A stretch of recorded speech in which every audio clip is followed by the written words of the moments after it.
చెయ్యాల్సిన పనిని ఈ రోజున డాక్టర్ సునీత చేస్తున్నారు.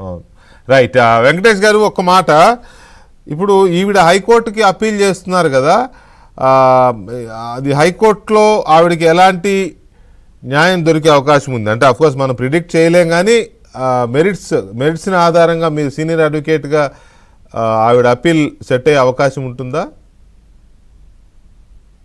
మ్యూట్లో ఉందండి 100%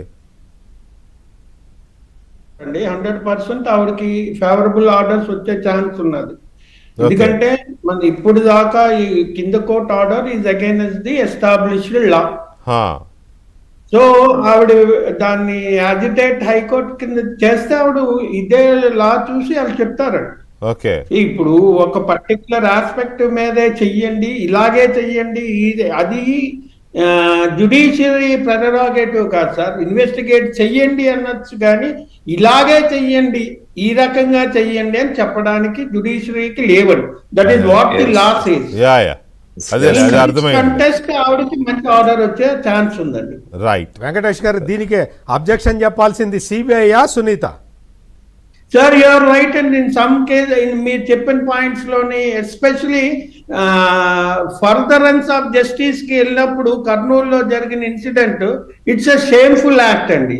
everybody should take very serious గా తీసుకోవాలి.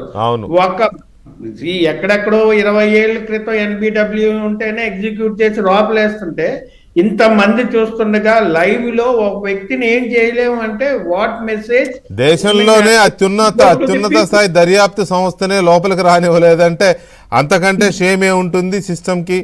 అది ఆ వ్యవస్థే దాన్ని సీరియస్ గా తీసుకోవాలి. చూద్దాం సార్. వెంకటేష్ గారు థ్యాంక్ యూ వెరీ మచ్ అండి, చర్చలో పాల్గొన్నందుకు థ్యాంక్ యూ వెరీ మచ్ అండి. ఇక జగన్మోహన్ రెడ్డి గారు బంతి ఆట ఇంకా కంటిన్యూ అవుతూనే ఉంది. తన పార్టీలో సీనియర్ లీడర్లతో ఎవరెవరు ఎక్కడికి తన్నేస్తున్నాడో అర్థం